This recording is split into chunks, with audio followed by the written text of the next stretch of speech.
OHA.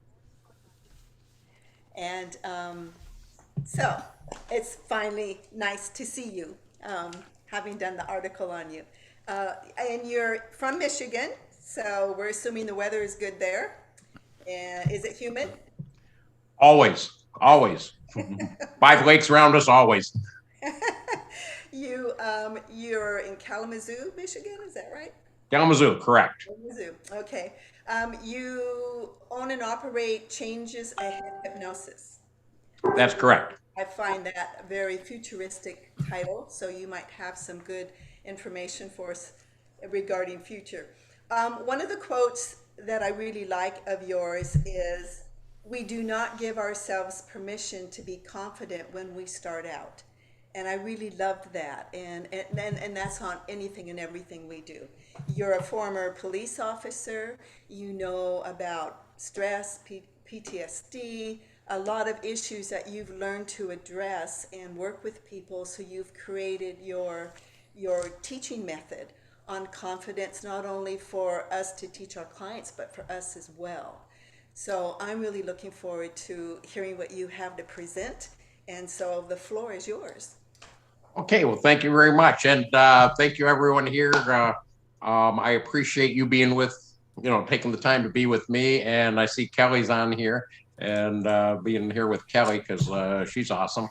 Um, so, yes, I'm here to talk about confidence and how we can become confident hypnotists. And we can use that in turn to teach our clients. Everybody can use confidence. Um, and it's a varied thing. So we'll talk about that here in just a moment. But what I'd like to do to start out is just a little technique, because what I'm going to do here today for you is talk a little bit about confidence and the concepts around it, but give you some techniques that we'll be working with that I teach clients, I teach classes, and let's agree that we've got huge, a huge subject here, and we only got a short amount of time. I typically do this for our clients. I do 3 sessions because it takes a little bit the first session to identify what they even mean when they say, "I want confidence." Um, when I do 1 day seminars, and we'll talk about that, uh, an 8 hour day or even a 6 hour day is great for people, and they can get everything in there. But to me, it's important, just my own personal feeling is in hypnosis, we talk about Hebb's law, right? Everybody knows Hebb's law. Neurons that fire together, wire together, which means that, if you're thinking of this and we're going to change that association and give you this, something better to work with. Um, but we have seen as um, a group to have ignored the rest of what Hebb said. Neurons that fire together, wire together over time. And so when you work with people, if you're changing a simple behavior like stop smoking, that can be 1 session when you're really good, or stop nail biting or something. You alleviate the associations and they go on their life and have a great time. But when they come to you, and they want confidence, a lot of times they don't even know what they want. And how many of people, raise your hand if you've had people come to you and say, "Yeah, I want this. What is it? I don't know." It's something very, very specific to our business, isn't it? What I want to do right here is let's start, give yourself some room, to, bring your hands together. So put your hands out right in front of you. Okay, looking straight through your hands. And I want you to picture thinking of confidence, picture between your hands the energy of non-confidence, that bad feeling, that doubt, the fear, anxiety, bad beliefs, anything around it that pertains to you. Okay. And I want to think of your hands, picture them if you want, as sledgehammers, right? And so as you look through there, really see that now, that image, whatever that is.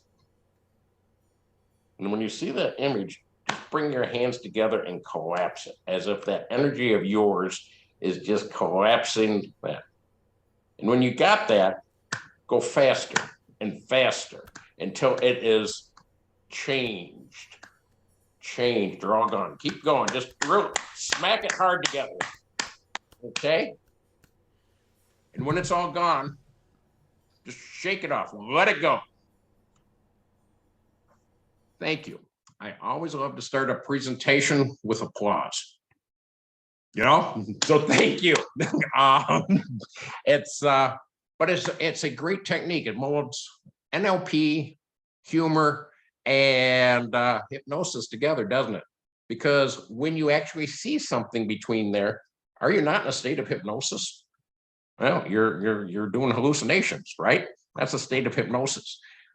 I love to do that as a start with classes and things like that, because I like to let you know that this is not going to be a traditional type of presentation or discussion, things like that. I'm all about actively changing people and getting results. That's what I really, really enjoy about the hypnosis field. Why should you listen to me? Well, a lot of people would ask that, but the thing is that here's who I am, what I've done, and a little bit about me, so we can know each other a little bit better. Okay, I'm a former police officer. I spent 38 years working from undercover to homicide detective. Then I became the internal affairs, which is really the investigator of police officers and things like that. And I retired as a captain. And in that kind of realm, I also taught in police academies. Now, if you have seen the movie Police Academy, which most of you look way too young to remember that, but it was a humorous thing. And there was, if you remember that, there was a young, shy African-American recruit, and she talked like this, and she just wanted to really help people. And I have seen through years of teaching in police academies, those types of people come into the academy.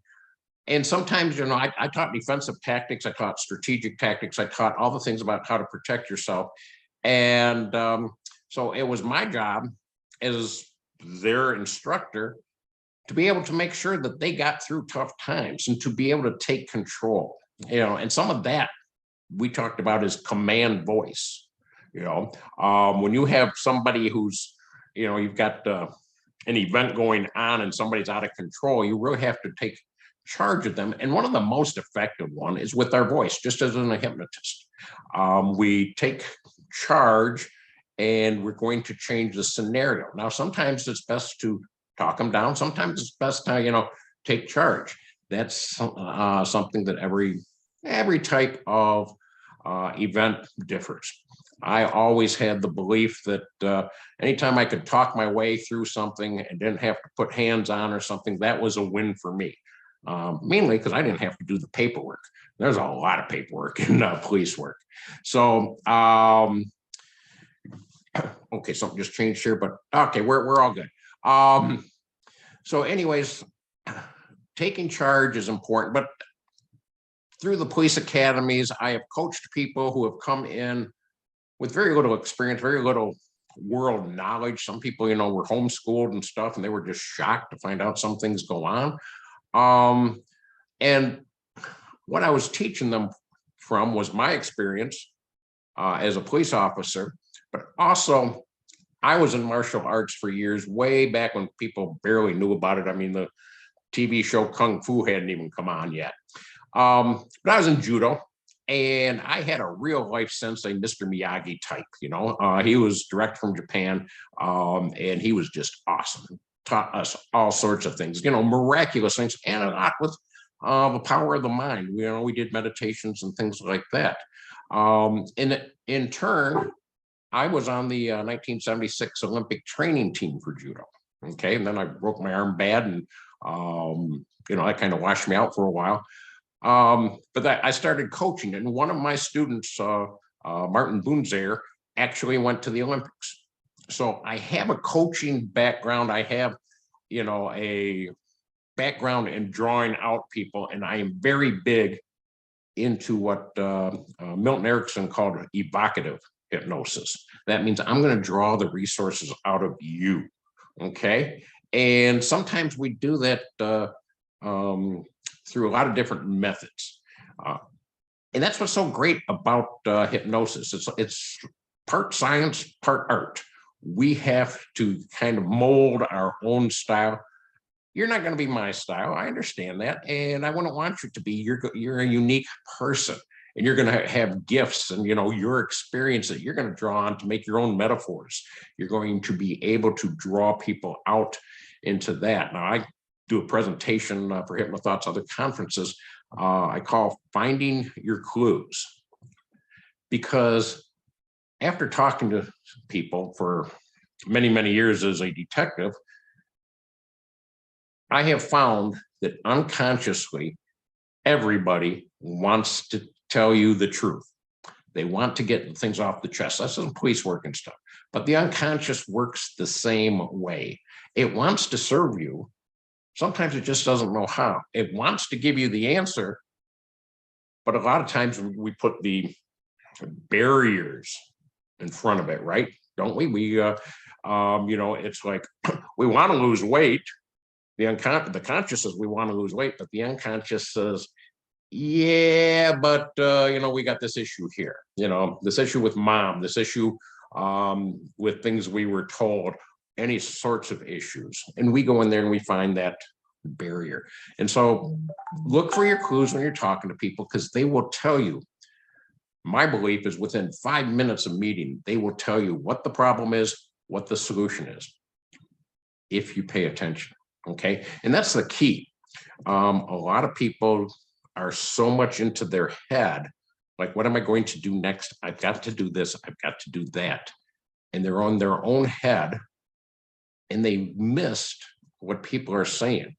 When I taught detectives, I taught them put two detectives in to interview somebody, because one person's, asking the questions and writing things down, but they're missing the nonverbal cues. They're missing what's really said. Here's an interesting fact. Did OJ do it?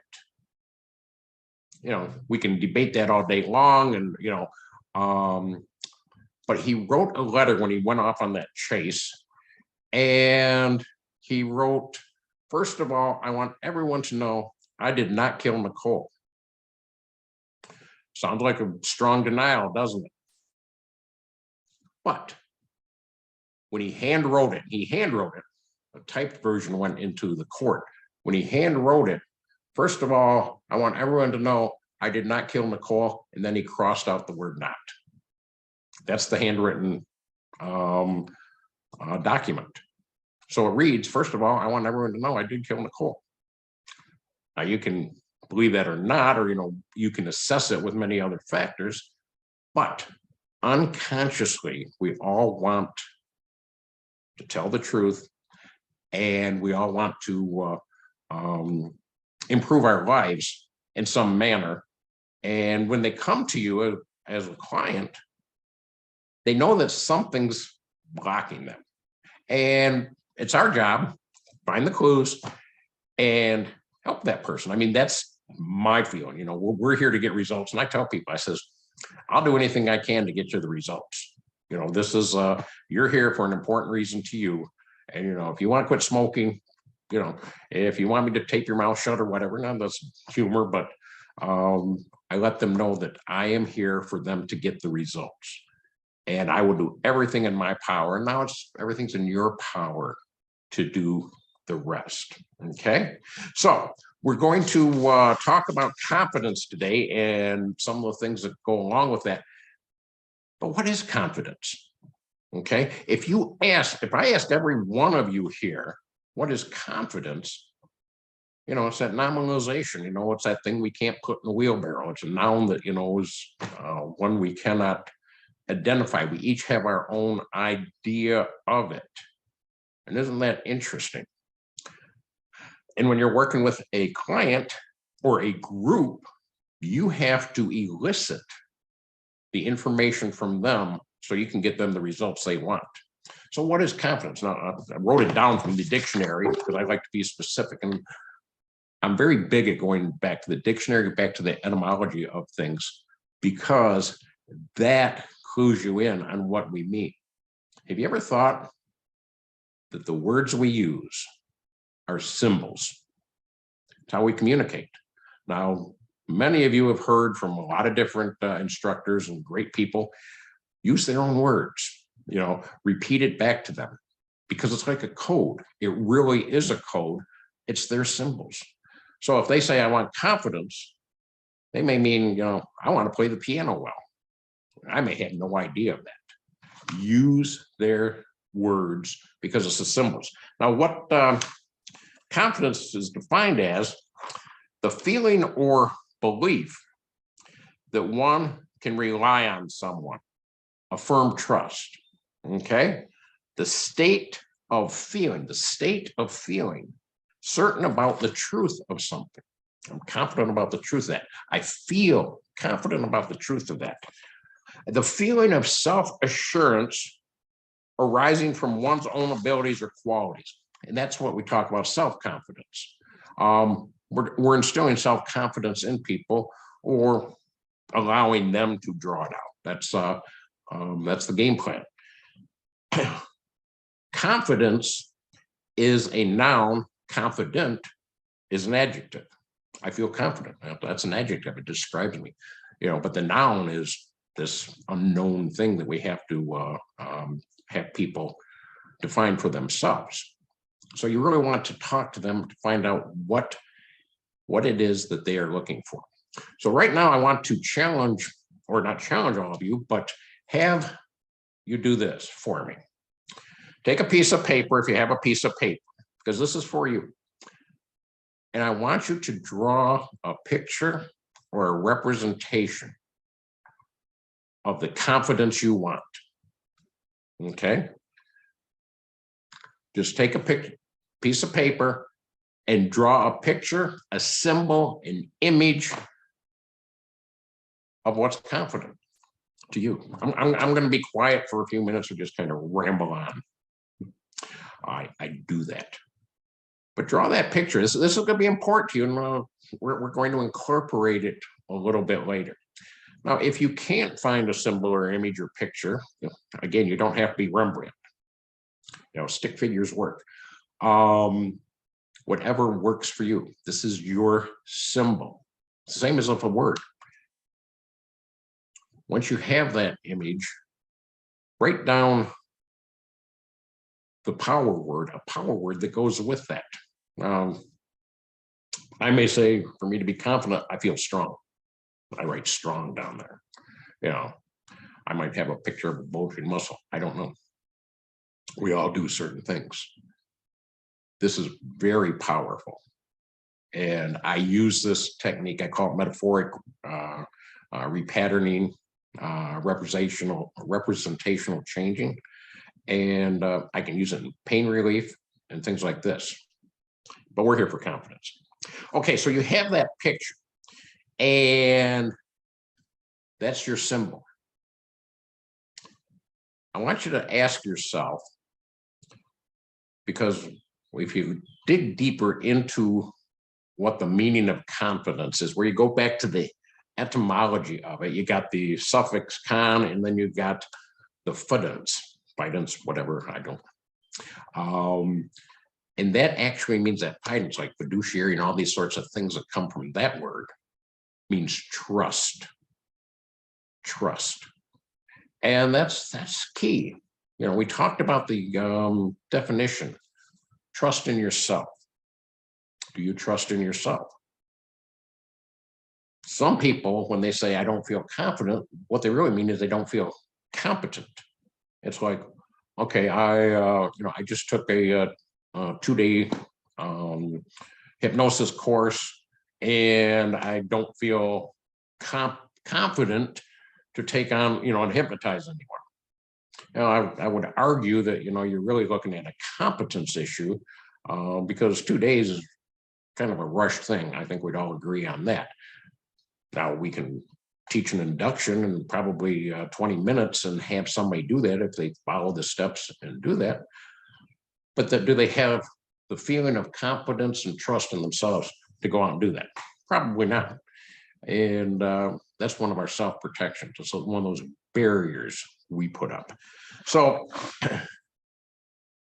also under confidence, trust, and boldness, you know, to go out and be bold. What does it mean to be bold? It means you take action. You know, you go out, you know, no one does this as boldness. I'm gonna sit here. Not bold. You know, bold is, hey, I'm here. You know, I'm associating into this. And I hope the screen doesn't scare people. I don't know. I like working with people better in person, but here we are. So the etymology is, you know, to go out and boldly go where you've never gone before. And sometimes that's scary. And that's where we get the word fear, anxiety from it, where we, you know, we're not ready to do this. Well, what does it mean to be ready? How do you get ready? Where, you know, how do you know when you know? I think one thing we have, I say we have talked about, but I know people that are here with me, we've talked about, is the 4 stages of confidence and conscious competence and uncompetence and stuff like this. There's 4 stages. There is unconscious incompetence. It's like we want to learn we're talking a subject. Some newbie, we're talking hypnosis. Unconscious incompetence is, I don't know anything about hypnosis, and I ain't even thinking about it. Conscious incompetence is, wow, I heard about this hypnosis thing. I've seen some videos, I've seen some demonstrations, and I might even have gone and gotten a couple sessions. Now I'm really interested, but I don't know a thing about it. That's conscious incompetence. We're aware of the subject, but we're really not tuned in on how to go about it. So we take some courses, we get some books, we talk to some people, we take some instructions, we train ourselves, right? And you get to that point where you have conscious competence, right? I can teach you in 20 minutes, you know, how to go do an induction. And if you remember that little short bit of information, you can go up to somebody and get them into trance, okay? I remember my first formal trance is I was doing some street things just to practice.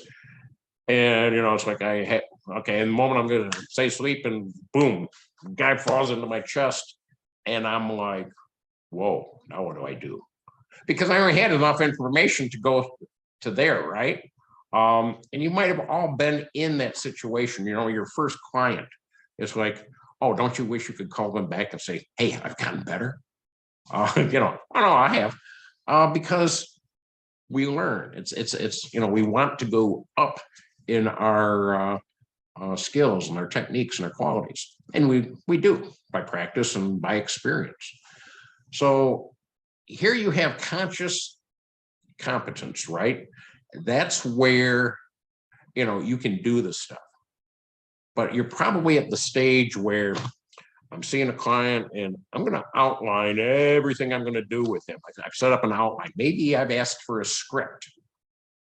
And it's just like, okay, I'm going to read you the script and I want you to close your eyes and we'll go through the script because you're competent. At this stage, going into the next stage, which is unconscious competence. That means that's who you are.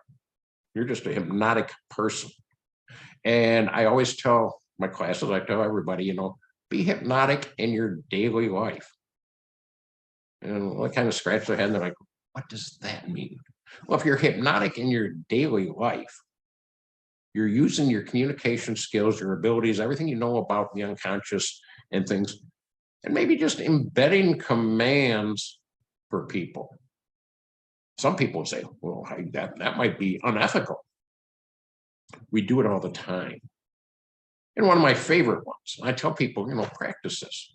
When you go to a supermarket, you go to the cashier, checkout, unless you're doing the self-checkout, and I guess you have to hypnotize yourself or give yourself commands. But when you get that cashier who's just kind of like they're going through the motions, get their attention, maybe say their name, maybe put on their names. And you get all your stuff, you're ready to go, and you say, Jane, have a great day. And just turn and walk away. And you'll see them go into that, hypnotic, like, what just happened here? And what's going to happen for them? They're going to have a great day. They're going to remember that. Why are they going to have a great day? I told them to. And you can do that too. It's going to change people and make the world better. Okay. You can do it with little kids. Put that down. Little things. But be hypnotic in your daily life. Don't just say, I'm going to wait till I have a client and then I'm just going to go into my hypnotic voice and go, as you close your eyes and slowly drift out. Because that's one form of hypnosis. I like to do it all day long with my clients. I like them in person, and I like to get them up and walking around. Sometimes I just say, hey, meet me in the park. Okay, we're going to take a walk. And we'll do a walking hypnosis, change session, things like this. You don't always have to do the induction, because what, to me, hypnosis is, or at least working hypnosis. Okay, well, like I say, there's various states of hypnosis, but working hypnosis, getting them the change they want. Sometimes that's asking questions, evocative questions to draw outside, basically have them go inside and rethink, reframe, come up with the answers. And that makes it the easiest for you because they've got the answers. They know what they want. You don't have to sit there and go like, oh, what am I going to do for this client? I'm going to find out their problem. I'm going to find out their solution. And I'm going to give it to them, through whatever techniques we have and things like this. Now, I work, I would say, mostly with PTSD and people who have gone through severe traumas. And I mean, just like severe traumas. I do 95% of that free. Okay. I do it for police officers. I do it for military. I do it for first responders. Because, I'm giving back to my community. That was my original community. And people who have gone through some bad things really need some help. Unfortunately, the way the system works for a lot of these people is if they go seek mental health counseling, they get booted off the job because, well, obviously they have mental health problems. They shouldn't be carrying a gun. Now, who do you want, knocking on your door to help you?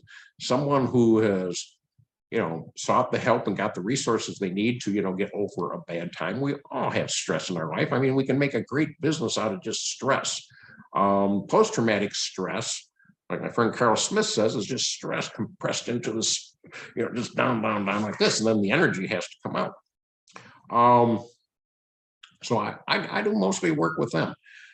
Sometimes I find it can be very, very trying on myself. Okay, and I'll just be honest. I've gotten phone calls 3 o'clock in the morning. Hey, I don't really know you. I got your name, but I got a gun to my head. Well, at that moment, you have to be on top of your game. At that moment, I am going to commit to this person until I can get other resources to help them out and get them through the crisis. And, I can't put a money amount on that. I'm not going to put a money amount on that. I do that out of, my heart to give to them. And then I enjoy working with, paying the bills with, smokers and our average clients. And then I found I really enjoy working with hypnotists who don't have the confidence to move forward. And I've worked with a lot of people from that. They just contact me from the forums and stuff like this. And one gal I recently worked with, I'm so proud of her. She just opened up her own hypnosis school. She is a mental health practitioner and she's got a lot of training, but she didn't have the confidence to go through it. And she partnered with another psychologist, hypnotist. And so, she's branching out and just doing wonderful. So did I instill that in her? No. Did I bring it out from her that, you have these gifts, these abilities, and, this barrier here, we'll take it away. Yeah. That's kind of how I like to play the game. And all of you have your own specialties, all of your niche markets. And what I like to do is give them the resources by directionalizing their thoughts, by directionalizing their goals and their solutions, their resolutions. And sometimes it's done through giving them some homework, because if you keep, we talked about Hebb's law, right? Where if you keep over time moving in a forward direction, that becomes your focus. Now, if you're a camera person, a photographer, when we get focused, everything becomes clearer, doesn't it?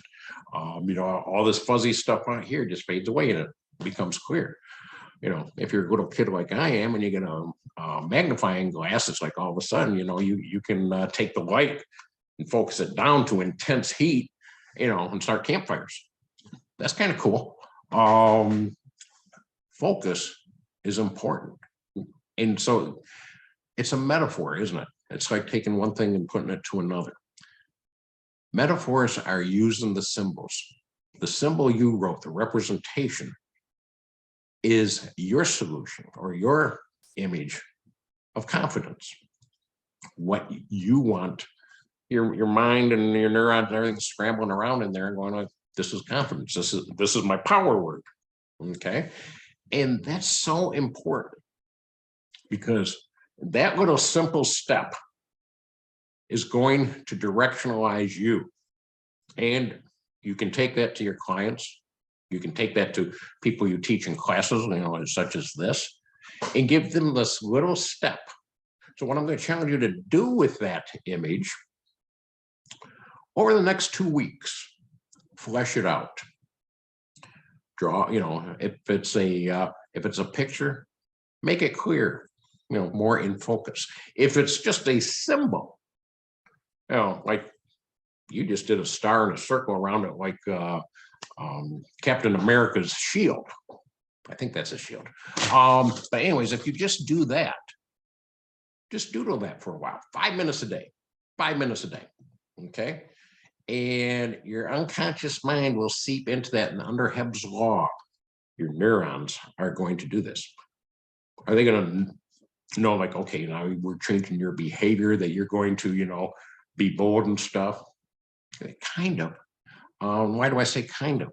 Your unconscious mind knows what that symbol means. And it will start directionalizing you to take those bold steps. Especially if you add the words trust and bold to it. Trust yourself. I trust you, trust yourself. So that symbol is going to be important for you, for your clients. It gives them the simple homework, and you do not have to sit there and say, here's a recording, and I want you to listen to this an hour every night. Does anyone really do that? Nah, I don't think so. I think experience shows, a 5-minute recording is about tops of where you're going to get people to commit to what's going on and what their desires are. But you give them a symbol and just do, you can doodle it while, you're watching TV or something, flesh it in. Your unconscious mind knows. And this is something I kind of learned from Karen Hand. Love Karen, she's a hypnotist out of Chicago, if you know her. And her message was, you can be short, you can be brief, the unconscious mind will fill it in. And her message was, what does this mean to you? And she clicked her heels together and said, there's no place like home. There's no place like home. All of a sudden, you're thinking of the Wizard of Oz, aren't you? That whole story, which is just one great metaphorical journey where her resources are with her. The Tin Man, they don't have the resources yet. They're, Scarecrow, the Tin Man, all of them have a role in this. The flying monkeys, those are the issues of our lives, the problems. We all got flying monkeys. We might even have an evil witch, wicked witch, that's kind of opposing us. It's the old story of good versus evil. These types of stories, the mythological journeys, the hero's journey, as Joseph Campbell said, are very important because they go into our psyche and they start directionalizing us into a better way. Our hit movies are all based on this because they have a pull to us. They draw us in because we love the hero's journey, because we can be the hero, or we can see somebody and we can go, I could do that. Or even if you can't do that, Star Wars, they draw heavily on the hero's journey. Young boy on a barren planet, all of a sudden the princess of the galaxy arrives and save me, Obi-Wan Kenobi, and the whole thing is a journey. Now, I've used this, and for a lot of my sessions for people who are scared of hypnosis, I do a transformational journey, and we're going to do a little bit about that. I'm going to give you a little sample here at the end. We'll do a little session just to give you a little bit about that and some techniques you can use. They are so simple. Now, the symbol I told you about, that's pretty simple, isn't it? Especially if you have them draw it out and things like this. But here's the really cool thing. Raise your hand if you're working with someone that's got or anxiety. Okay, somebody comes and says, I have this anxiety. I don't know, it's just this generalized anxiety. The world's bad, things like this. And in recent, past few years, a lot of people have generalized anxiety. They're just upset about everything. And they can't put it in words. And those are the symbols we need to draw out. When somebody comes into my office and they say something like that, I'll just say, here's a piece of paper. Draw me a picture of your anxiety. And they're like, what? Well, I don't know what it is. Well, just draw me a picture. What would you draw if you had to draw anxiety? And a lot of people just scribble around just like, like a ball of yarn, it's just all knotted up. Well, that tells you a lot, doesn't it? That's how their feelings are. They just can't put it into words. They know they can't put it into words. But you can take that and say, okay, well, our job here is we're just going to unravel this and make it all a straight line. And what I'd like you to do now is just put that paper aside. I'll even take it, maybe put it in my files if I'm going to work with them for several times. And at the end of our sessions, different techniques and things like this, I'll take that piece of paper and I'll hand it back to them. I'll say, when you look at this, who's this? Well, that's not me anymore. Someone rip it up and throw it away. That is the greatest convincer, not only to me as a hypnotist, but to them. They are not the same person, are they? Things have changed. They've changed at an identity level. And that's so awesome because, they realize, things have changed. No, of course, you go right into the Ericksonian. That's right. You're not the same person. That has no meaning for you anymore, does it? As you've changed here now and over the past few weeks, you find that you have the resources and you just go into your pattern. And when you're confident, you just take their problem, their solution, and give it to them. And it makes it a very simple, I guess I'd say, pattern or framework to work around. Again, I work in this transformational journey by telling a story while they're in a trance. Their conscious mind can be occupied by the story, while the unconscious mind is listening. Just like, we talked about, with the Wizard of Oz. So if you want the conscious mind, you can make a good story. Now, I do something that I really can't find where any other hypnotist has done it. Others tell stories, metaphorical stories and stuff, and they're great, they're brilliant. I draw a lot on a lot of people. And I'll point out the ones that I drawn. I've never heard anyone do this. If someone knows who does this, let me know. Because I think sometimes our unconscious mind just picks up things from the atmosphere, and I always like to attribute it. But I actually, after the induction, through the story, I have the critical faculty disappear. Yeah, go offline. You're not in charge anymore, right? And I do it, I think, very good, because what I do is when I set up a session with someone, and we're talking, the pre-talking, tell me about yourself, and I'd say, here's hypnosis, and this is the critical faculty, and I hand them a picture of a royal guardsman, from Buckingham Palace. I said, so think of the critical faculty as this guard you've had all your life. It's just like, let's do good information in. Sometimes the guard, takes a break or something through trauma. There's trauma, the guard leaves, and stuff comes in that you don't want. And that results in behaviors, thoughts, beliefs that are troubling you. And, we're going to rectify that. So why did one person who goes through the same event come out with post-traumatic stress disorder?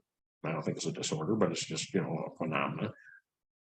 And someone right with them, maybe even from the same family, comes out with what's called post-traumatic growth. Do you know 911, 9/11? 60% of the firefighters, police, and everything that survived reported post-traumatic growth. What does that mean? Well, they feel a deeper connection to their fellow man. They felt a more spiritual nature. They felt more alive and connected to their kids and stuff, and value to life and things like this. And they treasured that. I mean, not that anyone wants a trauma or a tragedy, no, but it gave them a stronger sense of self and life. No one ever talks about that, do they? So sometimes with PTSD people, I will talk about that and give them a direction to go. And they're like, yeah, that makes sense, because it does make sense. And there's studies out there, and Israeli studies of firefighters and things like this. So you can use this to directionalize people. So our symbol, we directionalized you to identify your competence, okay? And you came up with a power word, okay? And I want you to write under that power word the words trust and bold. Trust and bold. Then whatever your power word is, and trust and bold, 2 words go in front of that. And this is it's a mystical thing. I talked to a Christian mystic. Now, you don't have to believe anything I say. I will just report what he told me, that there are secrets buried in the Bible. There are secrets buried in the Bible to be discovered. And he says, what is the most powerful commandment of the 10 commandments? Under his belief and training, it is, thou shalt not take the Lord's name in vain. And if you're like me, you're kind of like scratching your head going like, wow, why is that so powerful? Because we were taught it meant swearing. You don't swear, you don't say, God damn this, or, blah, blah, blah. You don't take the Lord's name in vain. He says, no, that's not what it means. He says, what's the Lord's name? God, Yahweh. He says, no. 3 paragraphs before this, Moses says, who shall I say sent them? Tell them I am sent you. The Lord's name is I am. Most powerful way to not take the Lord's name in vain. Say, I am powerful. I am bold. I am trustworthy. And when you say, I am stupid, I am fat, I am not worthy, you are taking the Lord's name in vain. And right there, he condensed for me the entire self-help movement of affirmations and things like that. Makes sense, doesn't it? I mean, if you're looking at the spiritual and just of the mystical parts of this, I am, an affirmation. And I don't even like affirmations. Affirmations mean I affirm that I am this, I am powerful. And sometimes that's lying to ourselves, isn't it? You have a woman or a man come in, 450 pounds, and I want you to say every day, I am thin, I am thin, I am thin. Well, they know they're lying. You know they're lying. The unconscious knows they're lying. Okay. And we fool ourselves. But if you declare, a declaration is something you are going to do and will do. Going to do and will do. Declaration of independence. Something I am going to do and will do. I declare I am thin. I declare I am healthy. Okay. It changes the whole energy around it. People who will say I am thin and then tell you, I can't say that because I'm not. I'm lying to myself. I declare this, so I'm going to do it. Declaration of Independence. I am going to separate from King George. And and here's the reasons why. We did that. And you can do that too, and you can take that to your clients and have them do it. Declare something, not affirm it. It's a good idea. I mean, once you get there, you can affirm it. But this way you don't get into troubles that a lot of people get into, is lying to your own self-conscious. Remember, the big word around confidence is trust. Having trust in somebody, trust in yourself. Okay. And when you have that trust in yourself, your whole life changes. And you have to have what I call, what do I call it? Total honesty. Total honesty. When you're totally honest with yourself, things are different. And most people aren't. We don't mean to lie to yourselves. But how many set New Year's resolutions and they're kind of like, yeah, that lasted about a week? How about the person on Friday says, on Monday, I'm starting a diet. On Saturday, I'm going to the buffet because this is the last time I want to go to the Chinese buffet. And on Sunday, I'm going to have the biggest, fattest prime rib, whatever. And then they wake up Monday morning and, the alarm goes off and snooze. No, the person who woke up Monday isn't the same person on Friday, are they? We can talk about parts and all that other good stuff. But isn't it true what you're really doing? Even on Friday, I'm going to start, diet and exercise Monday. What you're really doing is telling yourself, I want to feel good for going to the buffet and having that prime rib. And because I know it ain't going to work. And the unconscious wakes up on Monday morning and goes, he isn't really serious. So we go into this lying ourselves and we train our unconscious. Here's the important part. We train our unconscious not to believe us. I mean, when you think about that, sometimes you have to work with clients to really get them to believe this is going to happen. Especially if you're working with, someone who wants to exercise more and now they wake up and stuff. And you break it down to the first thing. Okay, get up, put your running shoes on. Well, maybe put shorts and tank top on. And, and that's a win for the day if that's as far as you can go. But you keep moving. As Tish said, my business is changes ahead hypnosis. There are changes ahead. Changes ahead.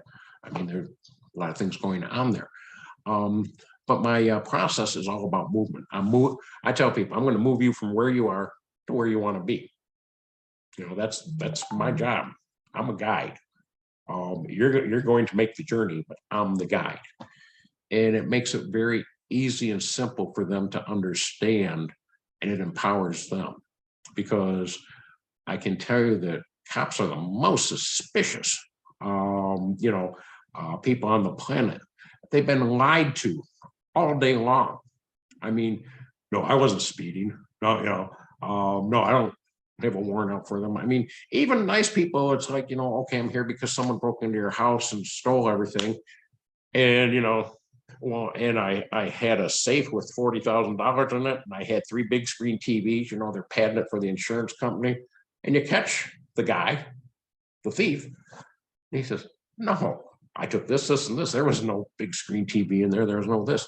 Cops get lied to all the time, you know, so they get a little bit withdrawn, disassociated, and so you know, for me, I have to draw them in. And you may have clients like that if they're disassociated. I have them practice, you know, total honesty. They got to be honest with themselves. I had to be honest with myself, you know, for a lot of things, you know, it's like, and it gets a little bit uncomfortable. Yeah, well, you know, I put on 40 pounds because, you know, I'm getting older, I'm getting this, I'm getting that, you know, hereditary, blah, blah, blah, blah, blah. And when I'm totally honest with myself, it's like, ooh, I eat way more than I should. And sometimes that's a realization, you know, that could have probably been 3 sessions with a hypnotherapist to get to that realization, because I put a big block there. And so you can, when you have total honesty with people, you get, and with yourself, you're going to change your identity. And your unconscious is like, oh, he really means it this time. I guess we really got to start getting going on. So if we've got his running shoes on, I guess we got to, you know, take the next steps and, you know, maybe go outside and maybe go out to the mailbox and then maybe down the street.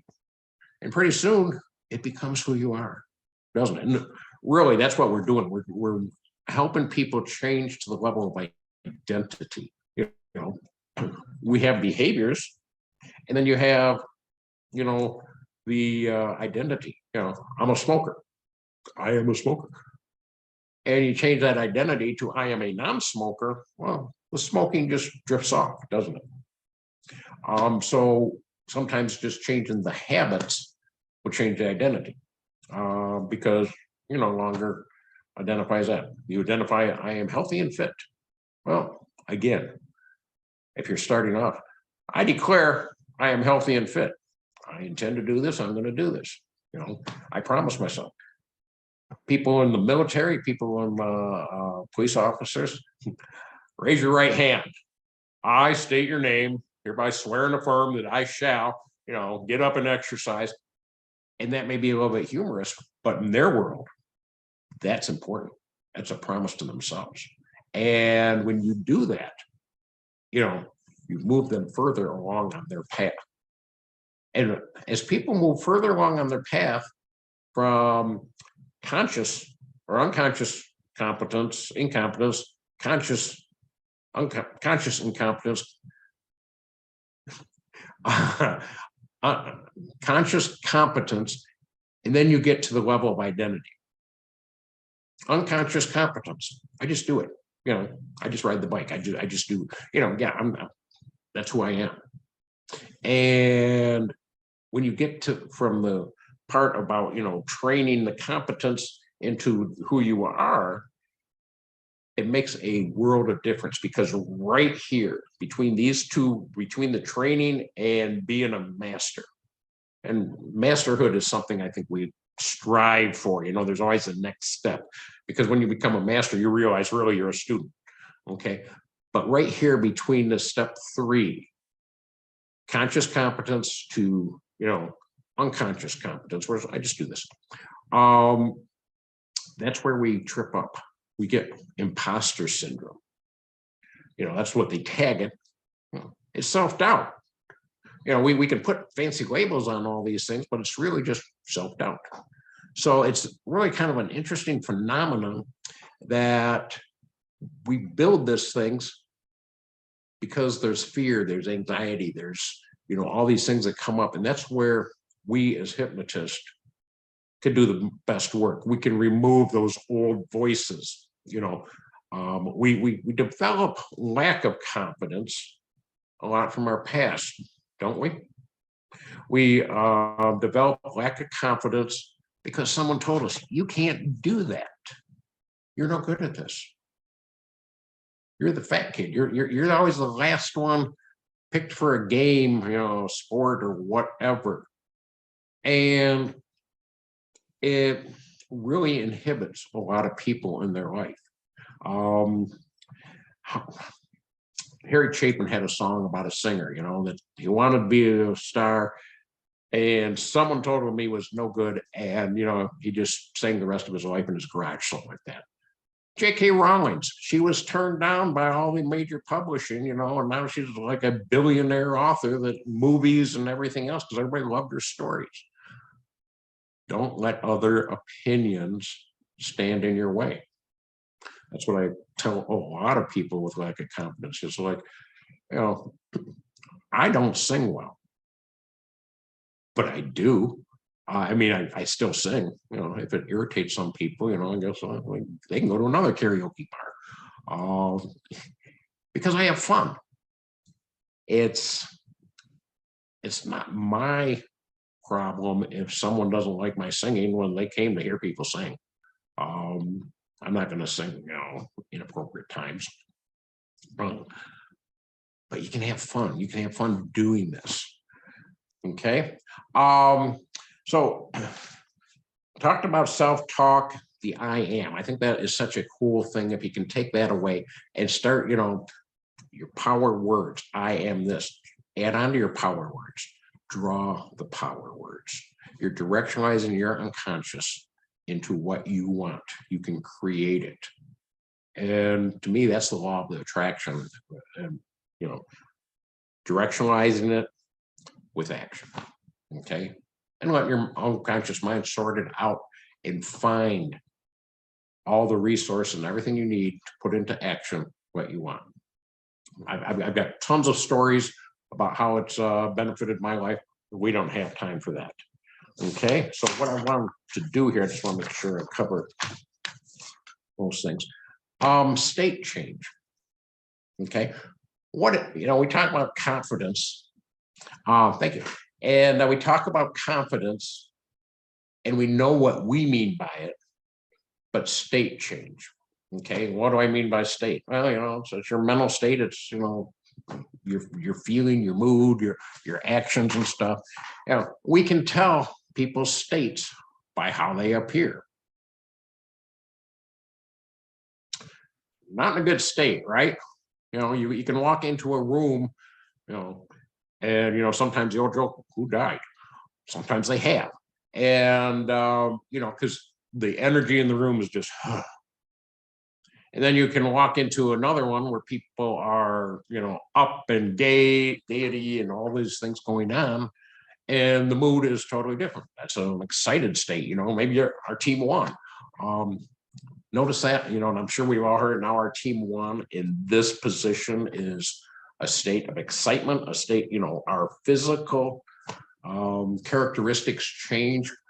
You know, you're depressed, I'm excited. And this goes back ways because we can change our state by changing our physicality, our posture, our breathing, our moods. If I'm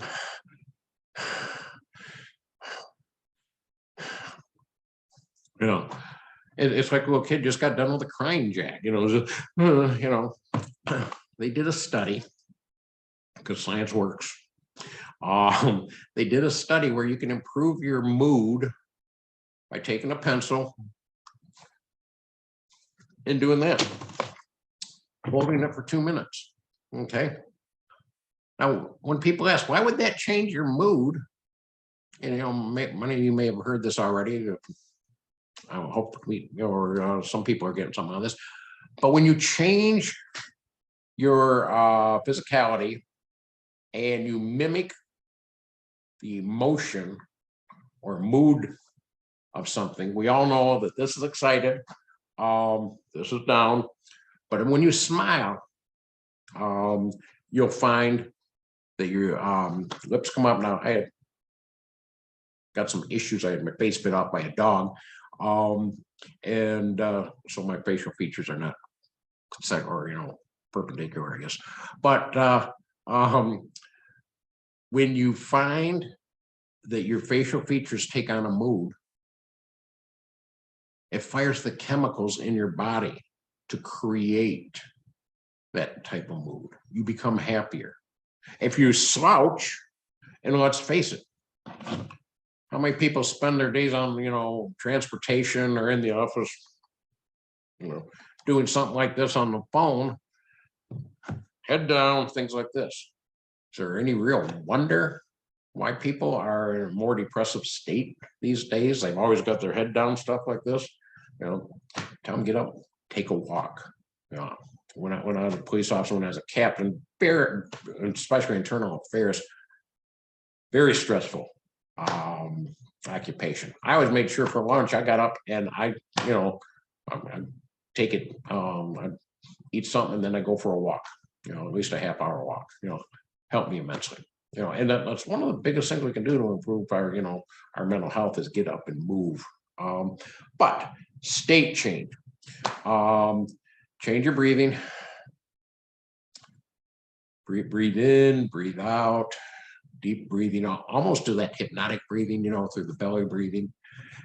There's all sorts of yogas and things like this around it. I'm not going to go into the techniques, but I think you understand that's anxiety. That's bliss. What do you want to live in? And if you can just change your breathing and change, your mood, how is that going to work for you? What do you want to live in? Anxiety or bliss? One of the fastest ways, especially with kids, they get into, and I just put my hand on. I did this police officer. I learned it from Dan Millman from The Peaceful Warrior. I used to hang out with him a lot, kind of back in the 80s. And just put your hand right up to their mouth and say, well, because they have to reset. Okay, we call it the pattern interrupt, but it's a body reset pattern interrupt. So it's very, very powerful in resetting their, their mindset, their state. And you can add in hypnotic languages. There, you're feeling better now, are you not? And then you can feel even better as you continue to blow it out. I've done that with police officers of, traumatic scenes, accidents and things like this. People are in fear, their anxiety. Reset the breathing quickly, and you will get them out of panic attacks. You'll get them out of the trauma and things like this. I teach officers, how to react in the moment at these situations, because you can either instill PTSD or post-traumatic growth. And so it's an important thing is, what's said to these people at the time and how it's said and under what conditions. And I think, most of us have a fair amount of knowledge in this area, and we can agree on that. So when you're changing the breathing, the emotions, if you want to be confident, all you got to do is, do some NLP, circle of excellence type techniques. Just, I'm taking a step forward, chest up, breathing in, breathing out the bad stuff. My emotions being the best you there is. Breathing, body, emotions. Yeah, I'm feeling good. State. Yeah, things have changed. Thoughts, thinking. What am I thinking about? Am I thinking about, oh, woe is me? The scary thing is, and I think we've all experienced it, maybe sometimes we all do it. There are people who enjoy being in that pitiful state. We talk about secondary gains. Whatever you want to say, they enjoy that. You take it away from them, they're going to hate you. I know my mother was like that, and my uncle. They used to get together, it was like Saturday nights. They would sit there and line up their medications like, well, I'll trump this, and I got this going on. Well, I got rheumatoid arthritis, so I got this going on.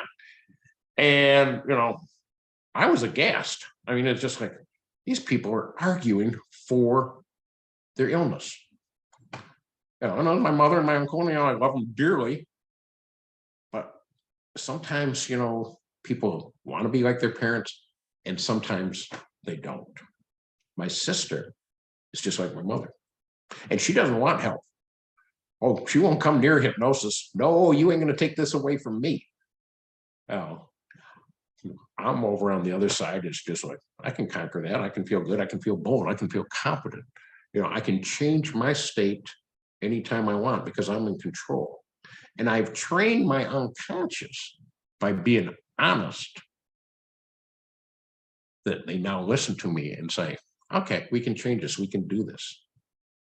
There's a lot of neuroscience that surrounds all of this, right? That we're now reading about, anxiety and,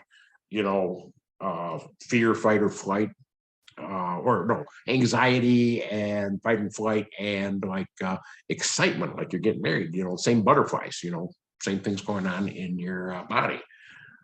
Well, that's interesting.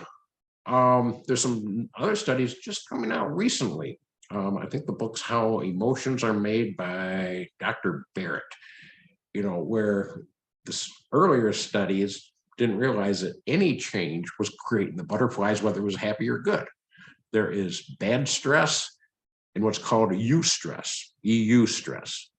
And eustress is good. I'm getting married, I'm happy, blah, blah, blah, and it's just like, okay, that's, we're smiling, but it's just like, isn't it stressful?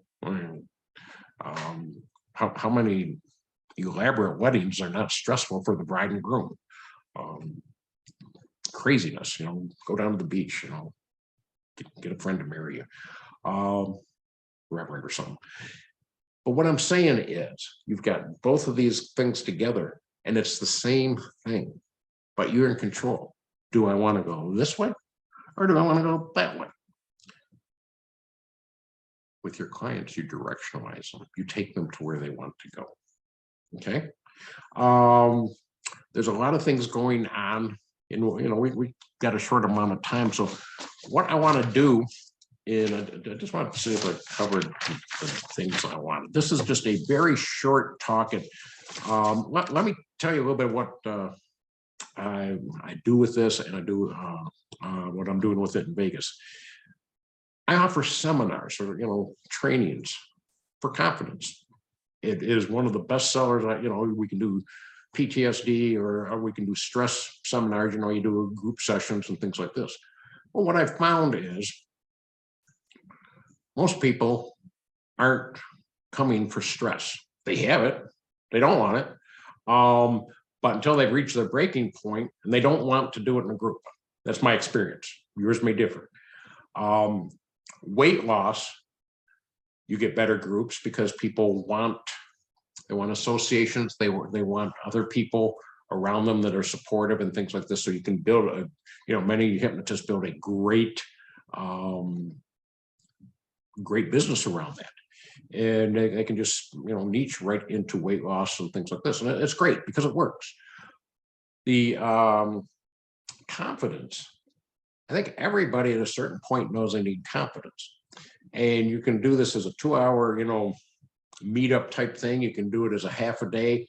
I like an 8-hour day just because of that over time, and I get to know people and develop a relationship with them. When you develop a relationship with them, you find you get clients for their other things. They come to you and it's just like, I want to be more confident. And then they'll come to you and, when they get good results, they like you. It's very important in our business. Confidence is trust. We talk about rapport, right? To me, rapport is trust. Okay, I went to a conference once, so now I won't say which one, but many big name hypnotists were there, very big names. I won't mention who they were, but there was someone in the conference that could not be hypnotized. No one could hypnotize this person. It was just uncanny. He could not be hypnotized. And well, I was sitting in lunch with some of these people, and they were all talking about it. And they said, he's a police officer down in Florida. That's what we call a clue. And I said, oh, I'll try it. Kind of implies failure, because I didn't want to, say that I'm better than all these people, but I pretty much knew how I was going to do it, and it worked. He went under quickly, and it was one sentence. I just needed one sentence with this guy, And, because he was kind of ashamed and feeling, something wrong with him and stuff. And I says, look, I'm a police officer too. I got your back. I says, you'll be safe throughout the whole thing. And right there is like, because I was in his world. I had that rapport, trust, confidence. You trust yourself. Can you let your clients trust you, trust themselves? And that's really what we're building here, is a state of trust. So when I do these kind of group sessions, typically I do them for like $200 a day, and I get about 20 clients. I do the math. That's about 4,000 session. So it's a $4,000 a day.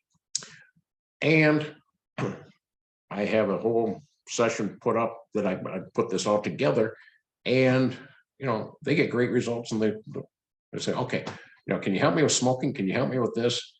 And I built my entire business around this. Were there pitfalls? I mean, my financial business, I still do the PTSD, but I had an office that had a big group room, so it works pretty good. Pitfalls, COVID, man, we all got wiped out by COVID, and so all my momentum there kind of shifted. And right now I'm so busy with online, I haven't gone back to these, but it's a very easy thing to do, is build yourself out a session of confidence, get some real skills in what they need, what challenges they have, and you can, you can do a very lucrative business. I do once a month, and I got a pretty good income flow going.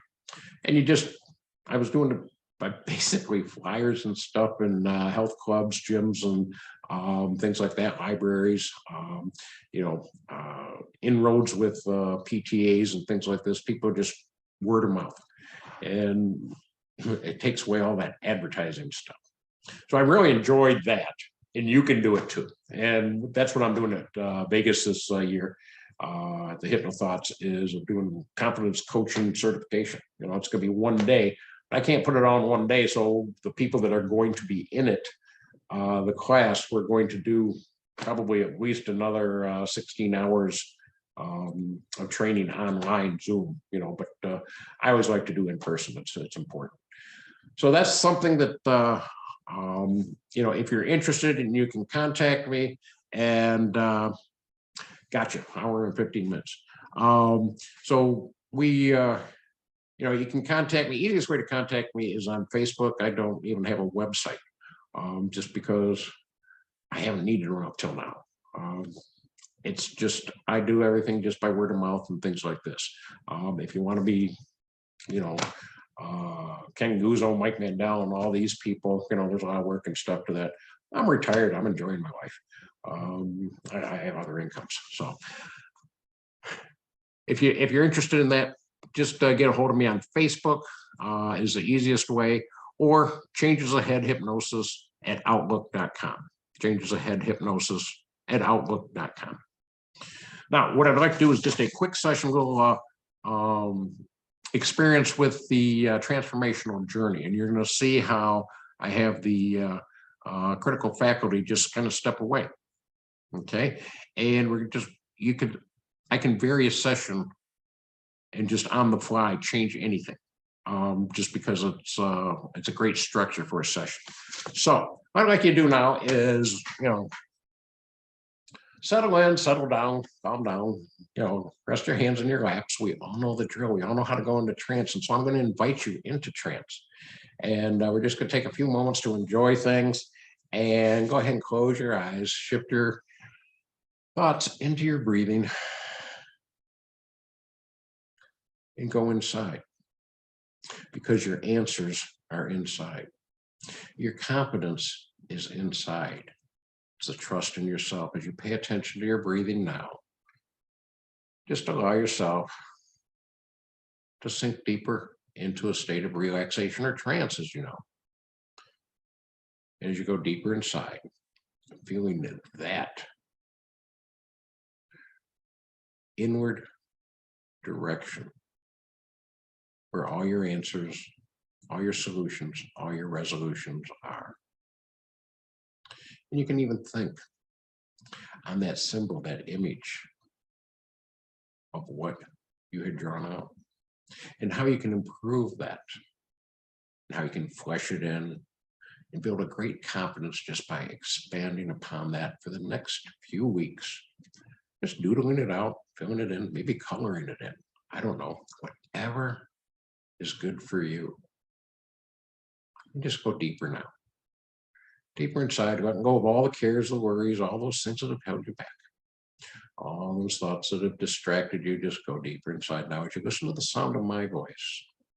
Any other sounds will just take you deeper inside, where you have all the answers. And as you go deeper inside, maybe you get a feeling of drifting, floating, and dreaming. Maybe you're a visual person. You can imagine yourself now or feel yourself at the top of a staircase. Let's just go down that staircase, going deeper and deeper inside. Listen to the sound of my voice, and each step you go down will take you twice as deep before. We've all heard this, and that's why it's so easy. 10, drifting, floating, dreaming. 9, twice as deep. 8, feeling great, feeling relaxed, feeling good. 7, 6, 5, 4,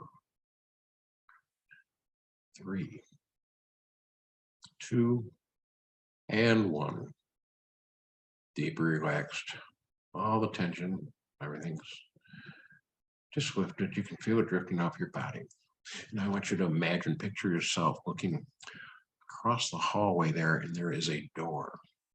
And as you see this door, feel this door, experience this door, there is a guard standing in front of it. Now that guard has been there your entire life to protect you, to not allow bad things in, but sometimes it goes on vacation, sometimes it rests.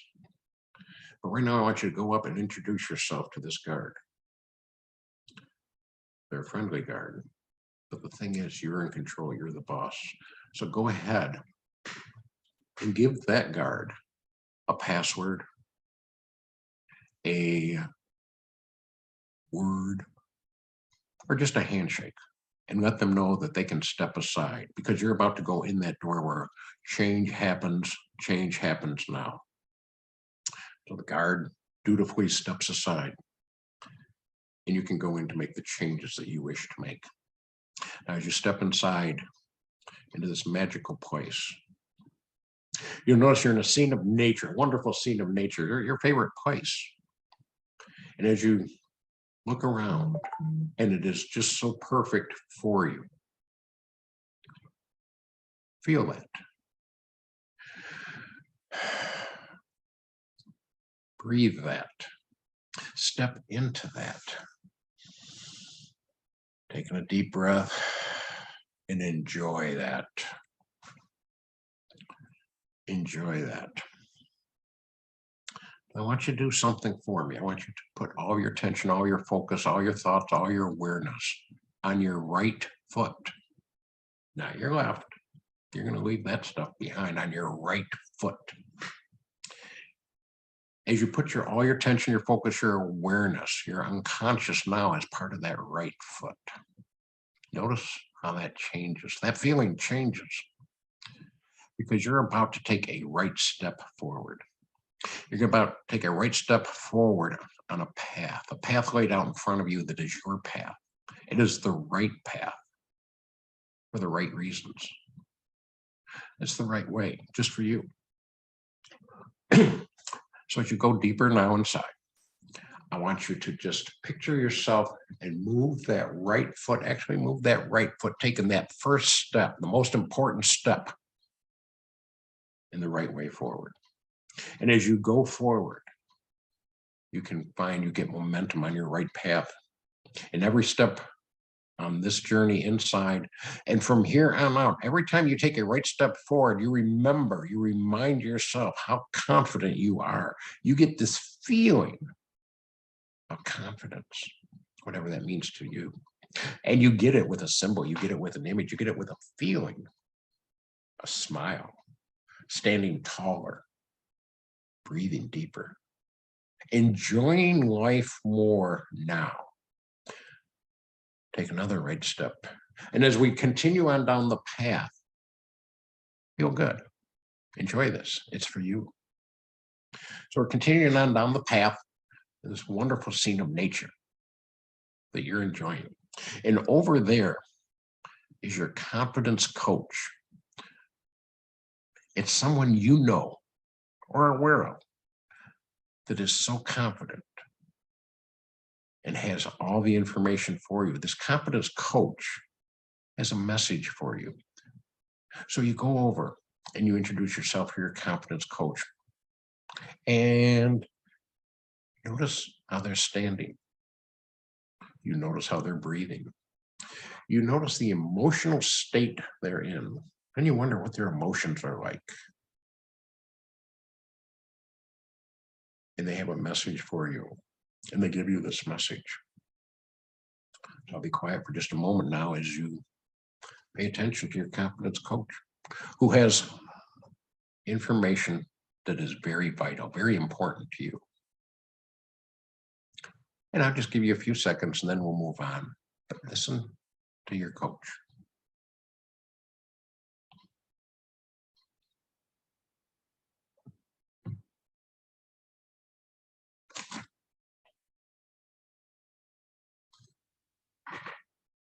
Wonderful. You can come back anytime and access your confidence coach for advice, guidance, whatever you want. And so thank your confidence coach, hug them, shake their hand, whatever is appropriate for you. And we'll continue on our journey where you're taking your right steps for you. And every small little right step is a step in the right direction. So as we continue on down, we come to a river, small river, maybe a brook, and it's got stepping stones across it. And so as you look down, there are stepping stones, and each of them have a letter on it. And you step onto the first stone, and you're safe in this river. And the letter is B. B as in boy. B as in body. B as in breathing. And you notice that this is the river of confidence. It always flows around you. And so as you stand there, imagine how you breathe while you're confident. Imagine how your body looks. Imagine all of this B, breathing body. Stepping onto the next stone. Emotions. What are your best emotions? Feeling good, feeling great, rejoicing, having joy. Stand there and picture yourself, how you stand, how you breathe. Feeling good, feeling great. Upright, with confidence, trusting yourself, feeling bold, trusting yourself. Now, take the next step onto the letter S. State. Use your breathing, your emotions, and change your state right now to confident. It's that easy. I got this. I got this. I want that phrase to burn into your mind. I've got this. I can do this. I trust myself. I can do this. Piece of cake. I got this. And as you're in that state, breathing and emotions, you step onto the next one. T for thoughts. And as you're standing there in a confident state, all of a sudden you find your thinking, your thoughts have changed. There is no room here for doubt. There is no room here for fear. There's no room for anxiety. It's just, I've got this. And you step over onto the other bank. And you've crossed this little brook of confidence. And you'll notice BEST, you are at your best self. You are at your best self, feeling good, feeling great, feeling confident. So continue walking. And you come to a track, like a high school track or something, like a track and field event. And there's a starting line, and way down there's a finishing line. That finishing line is where you want to be on your journey, because you can get there with every right step forward. And you'll notice that on this track are some hurdles. You know, you've seen track and field, there's those hurdles out there. And those hurdles have a word on them: anxiety, fear, doubt, whatever else that you see in those hurdles, whatever hurdles are up there. And as you look at these hurdles, you understand you put them up. Noticing that you put them up, you laugh, kind of giggle, and go, piece of cake, I've got this. And bang, off you go, running. Every step going further and further, getting to where you want. That line at the end is getting closer and closer, and you're just flying over those hurdles, because you know what? Many of them have just shrunk way down right here, right now. They're very small. In fact, you kind of laugh at them. As you get to the last finish line, throw your hands in the air. That state of exhilaration, that state of confidence, that state of I've got this. Feel that state now. Breathe it in. Remember it. Remind yourself of it. I want you to take that state and associate it with your power words. That symbol, that image that you have, that's yours alone. You may even make an emblem and put it on your chest someday, or even a tattoo. I don't know. I know people who have. But this is your best self, your confident self, your trust in yourself. I've got this. And from here on out, when you go out to hypnotize people, you just say, I've got this. Here, there, anywhere, you can hypnotize people. When you're going to go out and do anything, if you want to step forward in your business and change it to any way you want to attract clients any way you want, you just say, I've got this. I can do this. I trust. Oh, there's a process, and you're going to, learn and correct as you go. It's all part of it. But you do it with happiness and joy. And all of that fear and all those old hurdles, they're just sitting there on that track kicked aside. So as you take all of this in, breathe it in into your heart, into your lungs, and see that as an image inside you, that's inside you, flowing through your veins. Every beat of your heart is taking this confidence through your body, changing you to your best state, your confident state, your trusting state, your bold state. And as you feel that confidence, know that you can get there just by repeating your power words. I am confident. I am powerful. I am trust. I am bold. And as you got that, just relax. And when you're ready, come on back into the room, feeling confident, feeling great, having a great day, and enjoy your life. I'll just be quiet. Come on back.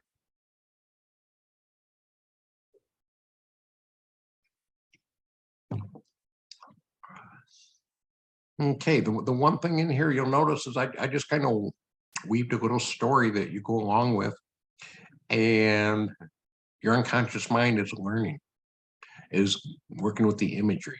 I can do it with sounds and things like this. This transformational journey is a structure, a framework for a session. And, yes, yay, Kat, yes, yay. This is just a structure of a session. And, I can just as easily say, I want you to go into the movie theater right there. And as you go into that movie theater, sit yourself back, watch yourself on the screen, and do the rewind or visual kinesthetic disassociation technique. I have not found anything I cannot do with this journey. Even my hard one was coming up with, how do I give direct suggestions? And what I've done is I've said, as you go around a corner, you'll see Echo Valley. And as you yell these, I am a non-smoker, it comes back 10 times. So it's an echo, 10 times, boom, I am a non-smoker, boom. And you can feel that in your body. And you feel like those bass drums at a rock concert, boom, boom, boom. And so that works pretty good. So my time's here's done. I don't want to step on Kelly. And again, if you want to get in touch with me, Facebook's the easiest. Be my friend. I like friends. I think that was a great thing to have as many friends. Sometimes I'm a cop. Sometimes people post things controversial on my wall. I let people discuss anything, because I accept everybody and anybody because we all have different opinions. And over the years, I've learned that, I'm never right. And, we just accept and love each other. That's what we're here for on Earth. So, Tish or Glenn, any things I can help with? Or I hope you all enjoyed this. Thank you, Rick. Excellent. Yep. Wonderful. Wahoo. Wahoo. I saw that. Yeah. Okay. Thank you, Rick. That was really delightful. Do you want to see any of our pictures? Your pictures? Like of your kids? No, the pictures you had us draw. Oh, yes. Okay. Oh, all right. I call them representations. Oh, that's wonderful. Oh, I love that. Now, as you're looking at that, you put a sun in there. A sun has energy. Use that energy to fuel your confidence. Use all of that. Suns are very, very powerful when people draw those representations. Okay, so beautiful.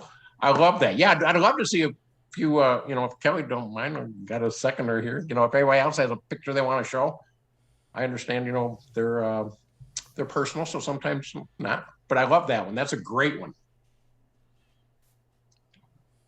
Yeah, okay. I drew mine on the computer. It's kind of hard for me to hold up the okay. monitor. All right. Well, thank you, everyone. I appreciate being able to come here and talk to everyone. I do have another engagement I have to go to.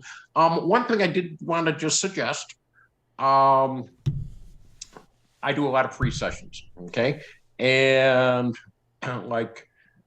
take your skills, your gifts, and donate to some people. Make the world a better place. You can find it everywhere. And even in the forums, there's a hypnotist I'm friends with, and her sister was just mauled by a pit bull and, has lost most of the use of her arm and stuff like this. And I'm going to be working with her, for free. And I'm not looking for anything, but I can resonate with that because I had a St. Bernard bite my face off when I was a teenager. And use your gifts to make the world better. And, once we do that, it's all good. So I appreciate everybody here. I appreciate the fact that I could come here. And I really think that you're going to do wonderful. And I hope to see some of you at HypnoThoughts or any of the other conferences. If you see me, come up and say hello, because some of these little thumbnails, it's hard to see, but I just love making new friends and enjoying what we do and making the world a better place. So thank you very much for inviting me. Wonderful. Thank you very much. Okay. And I do have to go, so I'd love to stay and watch Kelly, but I'm sure she's going to do wonderful, and because I've seen her presentations before. So Kelly, love you, and everybody else have a great day. Thank you very much. Thanks, Rick. All right, thank you. Thank you. So I'm stopping the recording.